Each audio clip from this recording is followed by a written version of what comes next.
ఉదయకాల సమయంలో మరి దేవుని కొరకు ఏర్పాటు చేయబడిన వాక్య భాగాన్ని మనం ధ్యానం చేసుకుందాం.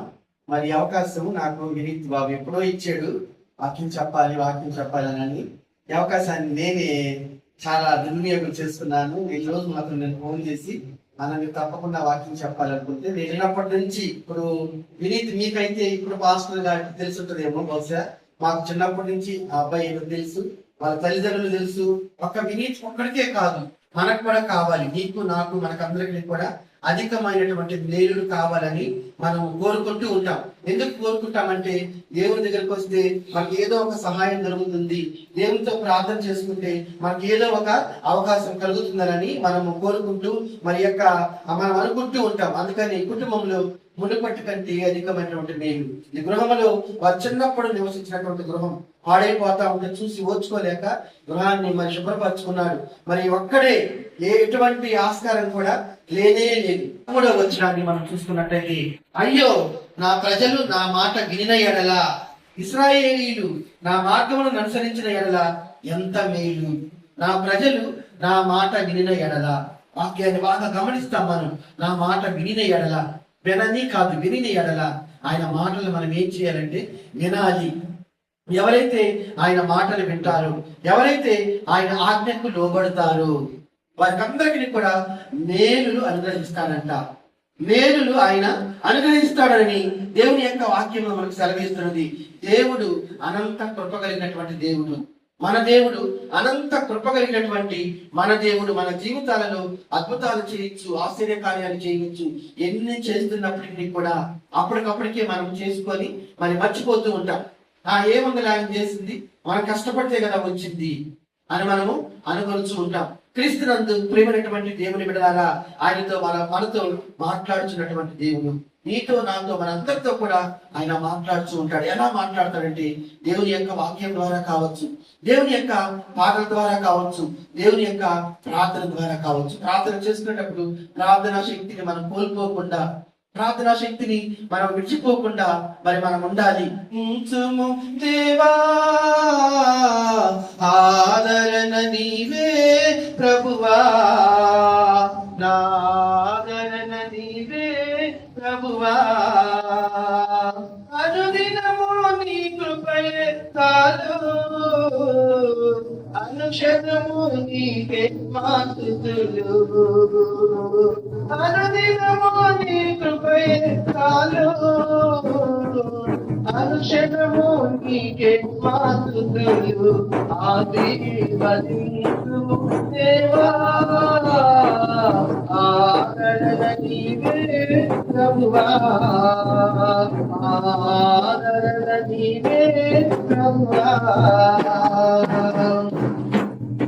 ఆపత్కాలములో సహాయకుడవు, అందరినీ ప్రేమించి యేసునాథుడవు. ఆపత్కాలములో సహాయకుడవు, అందరినీ ప్రేమించి యేసునాథుడవు. ఆశ్రయదుర్గము ఆనందశైలము నీవే, ఐశ్వర్యము నీవే, మా ఘనతయు నీవే, ఐశ్వర్యము నీవే,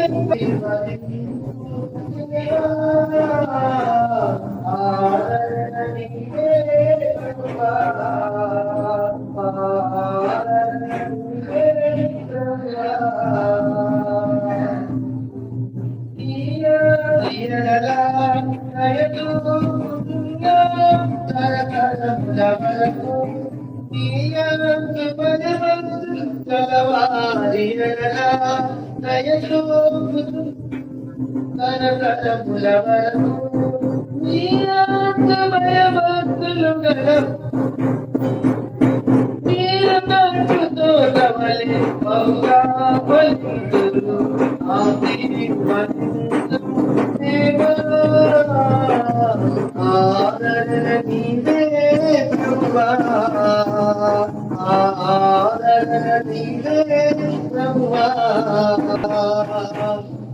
స్తోత్రం. చక్కని వాక్య భాగాన్ని మనం విన్నాం.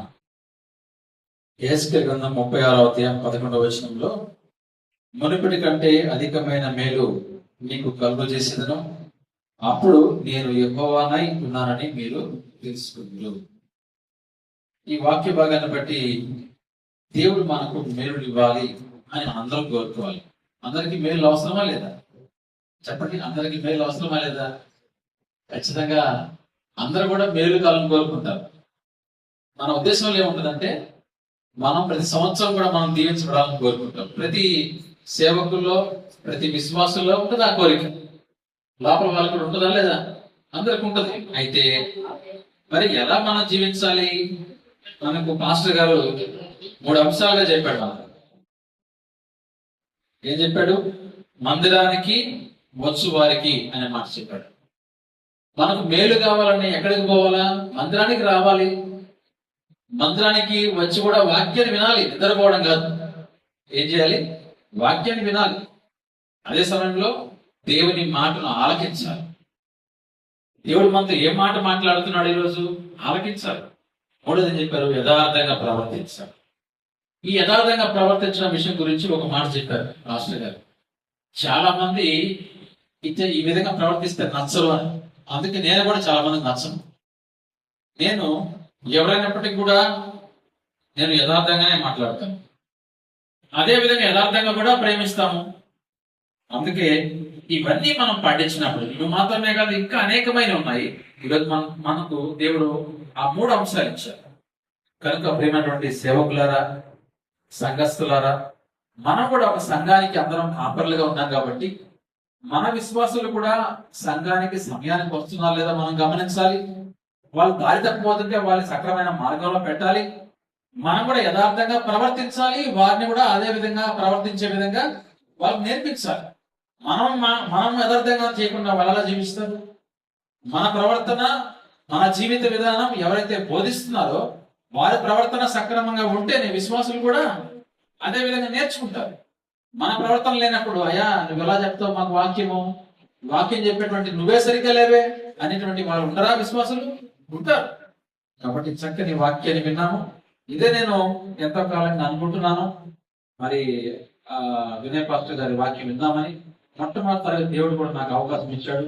అందుని బట్టి నేను దేవునికి వందనం తెలియజేస్తూ, అదే విధంగా మరి పల్లిపాడు గ్రామంలో తెలిసినటువంటి పాస్టర్ వినయ్ కుమార్ గారికి, వారి కుటుంబానికి మరొకసారి మా కుటుంబ పక్షాన వందనం తెలియజేస్తా ఉన్నాను.